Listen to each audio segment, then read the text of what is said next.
All right, everybody, welcome back to a brand new video.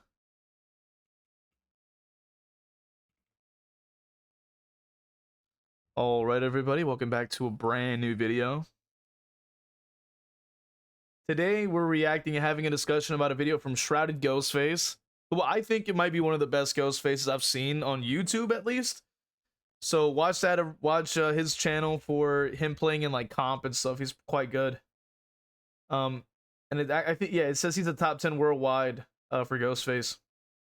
And it's saying like so the title is buffing Ghostface would be easy actually, which as anybody who's familiar with the channel knows, I've been utilizing similar title styles. So I was like, damn, like what's going on, like what's happening, you know?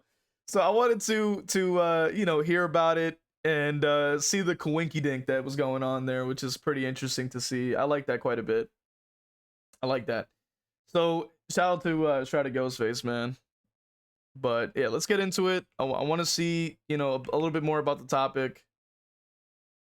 So I want to hear like what a top 10 like in the worldwide would be, like what he would use to buff the character. Because I honestly, we've also seen SK talk about it a little bit. So I want to see, which I'll link that at the end. You can watch that after this one. But yeah, let's go ahead and take a look. The Ghostface. He's quite weak as killers go. He just gets boiled down to a little bit of a basic M1 killer. I feel like Ghostface is the better Myers, basically, but he's still pretty shit. Is Ghostface really a low-tier killer? I mean, it goes without saying yes. Yeah! I was included! Let's go! I'm so happy. Let's go, man.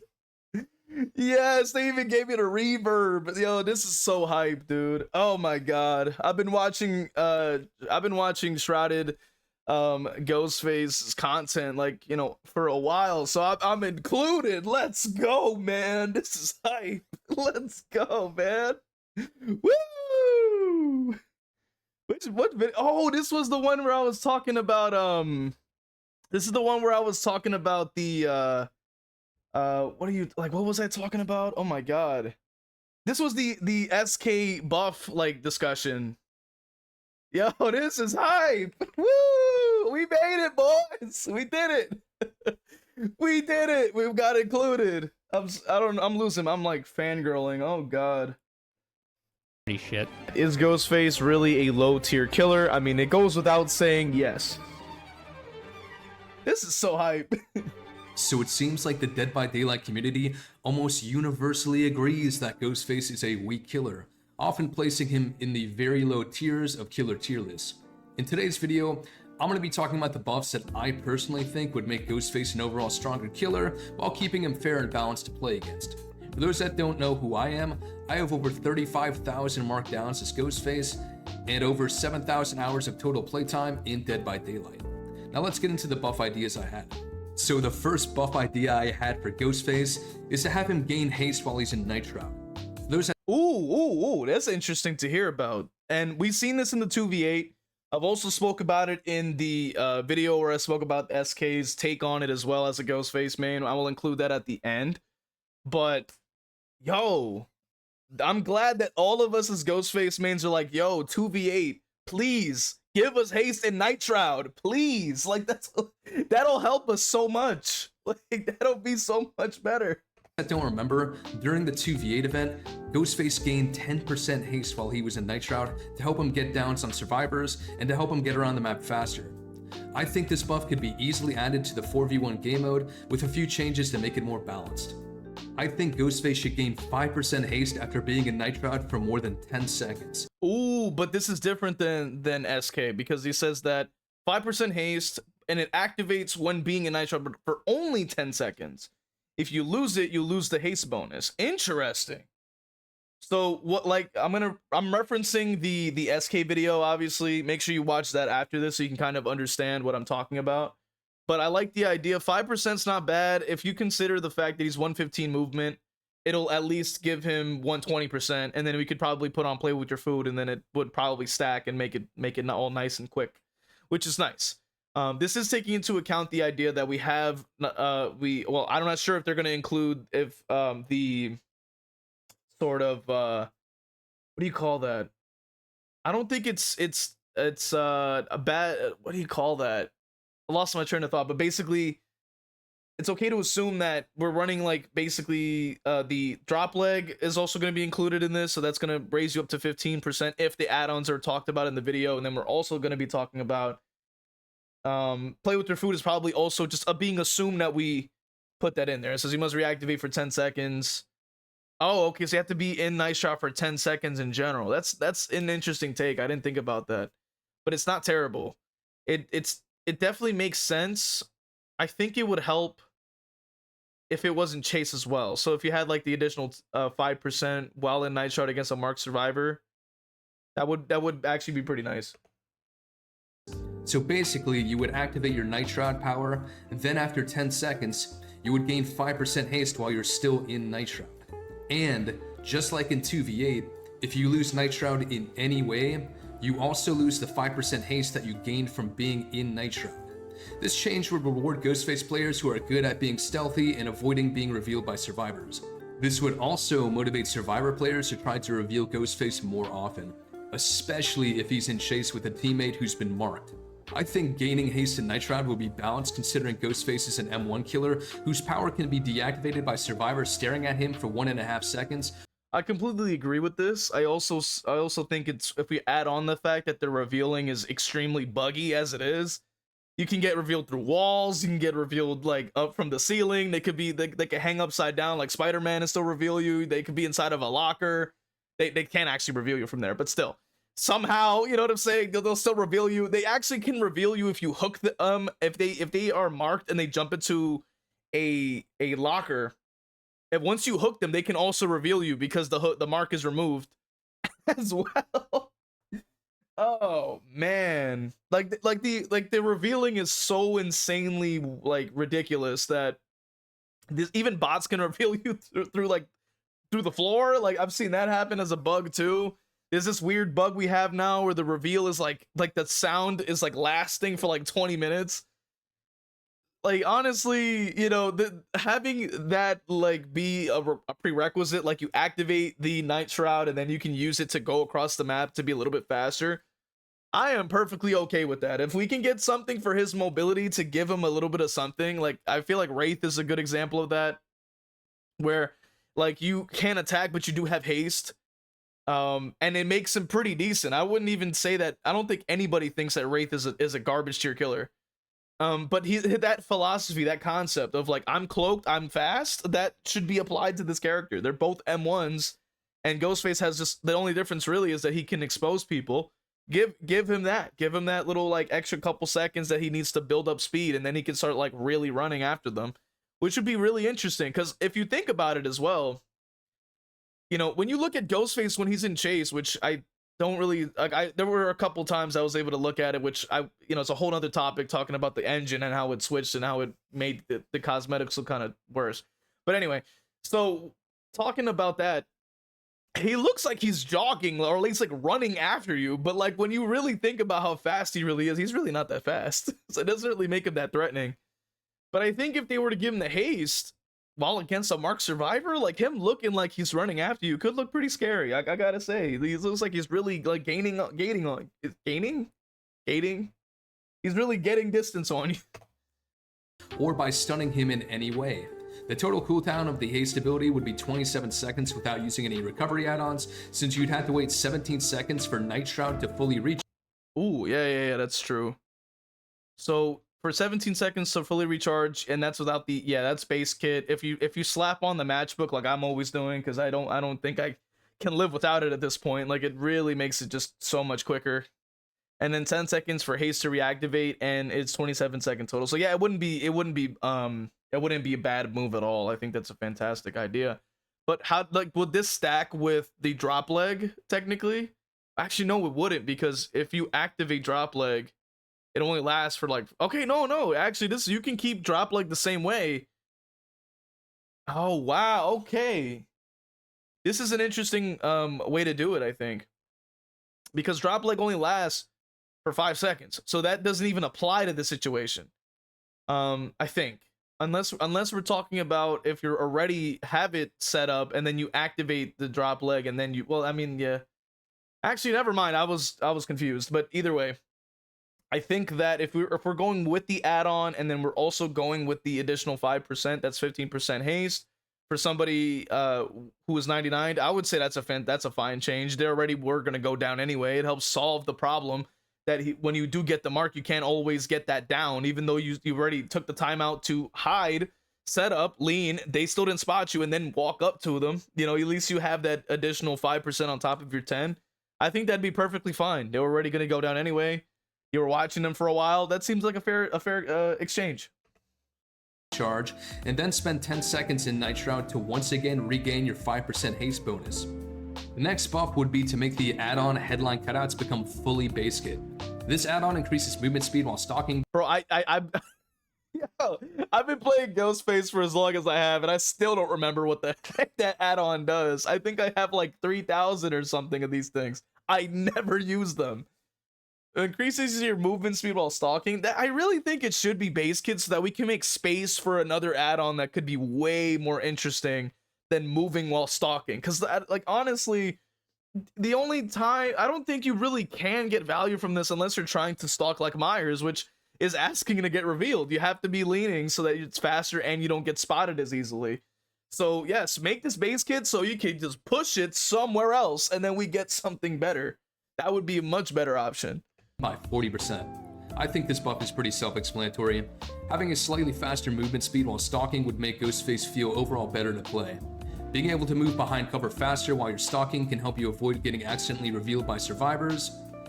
And I think anyone who's played Ghostface has probably had moments where they've tried to lean off of an object, but they can't due to poor surface collision or the— Oh my god, he said it! That's literally me every single stream! Like, oh my god. It's so true. It's so true.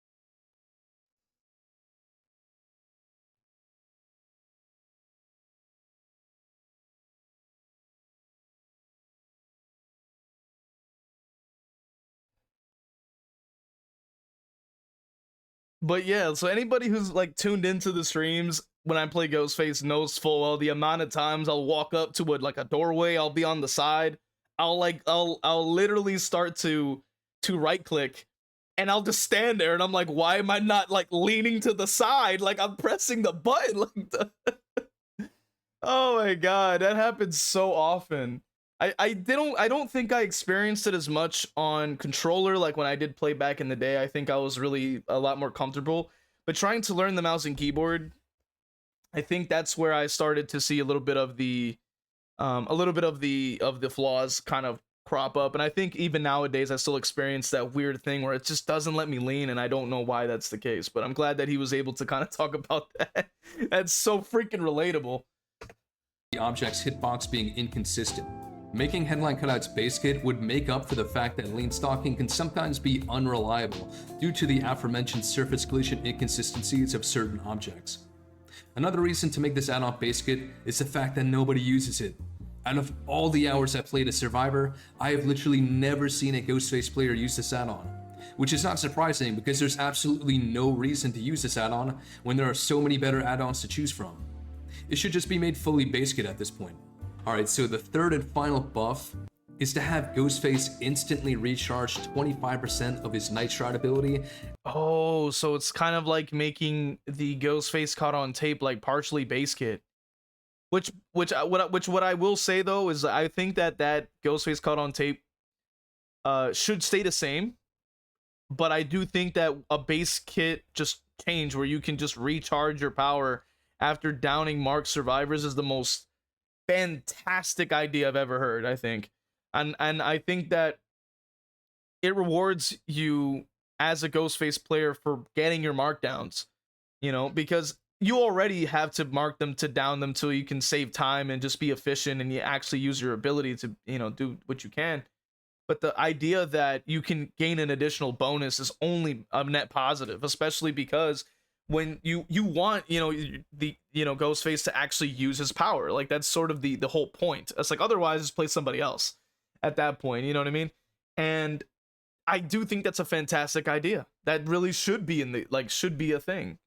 And I think when I am trying to build for Ghostface, I always feel like we just never have enough like add-on slots, because I would like to have like Ghostface caught on tape and a recharge add-on, and then but I also kind of like the haste because I kind of need it when you're trying to down people. So it's like, damn, you know what I mean? So you have to push something out the way in order to make room for the stronger add-on, and then you always kind of are lacking. So, Ghostface having this as a change would at least help with the cooldown problem, because I think that cooldown is his biggest problem. I think I've always said that maybe we should make it like Chucky, where he has like a 12-second cooldown, because I don't really believe his power is lethal in that kind of way, where it's like if his power is just instant, it's gonna like make him so much stronger. Like I don't really think it would. I mean, he's just gonna be undetectable, but most people, either you can hear his cloak, because it's like sounds like a fabric flapping in the wind, from what I've understood. And then I've also heard, keep in mind as well, like he just kind of walks around the map, and it more so takes just sort of a lack of awareness, because there's a lot of maps that are also very open. So I don't think it'll affect his balancing that much, especially with the idea that he doesn't necessarily he only just stays like the same around indoor maps, and he doesn't really improve by that much on the bigger maps that are more open and stuff like that. So I think it's a fair change, and it just helps with quality of life, at least in my opinion. After downing a marked survivor. Currently, you still have to wait 17 seconds for Night Shroud to fully recharge without the use of recovery add-ons after you down a survivor. I personally think that Ghostface players should be rewarded with a slightly shorter cooldown for successfully downing a marked survivor, since they took the time to stalk and mark that survivor. Rewarding players who choose to go for markdowns will also reduce the amount of Ghostface players who try to use hit and run playstyles to win their matches. Using hit and run tactics as Ghostface is all about using your stealth to get as many easy injuries as possible, and typically doesn't involve using your ability to stalk at all. Most survivors dislike playing against hit and run killers because they have to spend tons of time healing themselves or healing their teammates. But if Ghostface were to receive all of the buffs that I've talked about, then Ghostface players would be much more incentivized to go for markdowns on survivors rather than injuries. I completely agree with that, and I also am somebody who really does not enjoy the hit and run playstyle, and that's why I've been very reluctant to play Wraith, I would say, as a killer for the most part, because his kit very leans up very heavily into the hit and run playstyle, and it's not something that I really prefer. And that doesn't mean that the character is bad by any means, and it's just personally not for my playstyle, which is perfectly fine. Not every character is going to fit you. So with that being said, I do think that it is a bit interesting to kind of view it in this way, and I do enjoy the idea that that if we add changes like these, it'll really improve the character quite a bit, and I think that it'll also help lean players that are picking up the character into that playstyle and into the style that the character's designed for, and I like that idea. And I think for more experienced players, I think that means that you'll get like just some nice little quality of life changes that really could improve the experience and hopefully make the character more enjoyable to play. These buffs would also incentivize ghosty players to maximize the amount of time that they spend in Night Shroud so that they can gain their additional haste bonus to help them get downs on marked survivors. Basically, more people would play Ghosty in the way that he was designed to be played, further cementing his identity as a stealth killer who uses his power to stalk and instantly down survivors, while also further differentiating him from other killers with similar abilities like Michael Myers. And that's it. I genuinely believe these 3 buffs are all that Ghostface needs to be an overall stronger killer, while also keeping him balanced. I think these are very good ideas. If it was up to me, I'd probably lean more into a cooldown, just reducing the cooldown as much as you can and that kind of thing. But overall, I completely agree with SK, and I completely agree with Shrouded Ghostface here, honestly, because these are just things that we're all asking for. I was thinking that you could take something like how 2v8 Ghostface was and make that a part of the game, because that made Ghostface actually feel fun and playable in the, you know, against like stronger teams and stuff like that. Obviously he's still, according to the devs, or according to, at least, you know, from what I've heard, they say that, you know, he's fine or something like that, but like that you know, is cool, I guess. It's kind of unfortunate to hear it though, because I don't know if that's also going to mean that Ghostface won't receive any changes and he'll just still remain the weak low tier killer that he currently is, you know. And it's unfortunate to kind of see that. And I hopefully maybe they will consider buffing him. Maybe they'll listen to these ideas that the Ghostface players are trying to suggest, like SK, like Shrouded Ghostface, you know, people with much more notoriety, I guess. In that is the word notoriety, popularity, I don't know, but more of a following than I have, that maybe they can, like, you know, use it as a megaphone to like tell behavior, like, please put this in, you know what I mean? Like, you know, we'll be like shouting at the rooftops like Kratos to Ares, like, you know, just like buff Ghostface and our wallets are yours, you know what I mean? Like, that is the idea, you know. But with that being said, thank you guys for watching. If you enjoyed it, check out the original video linked in the description for Shrouded Ghostface. And I'll also try to click one of these videos I have at the end here, because I did reference it in the video. Support with the links in the description. I'll see you guys in the next video.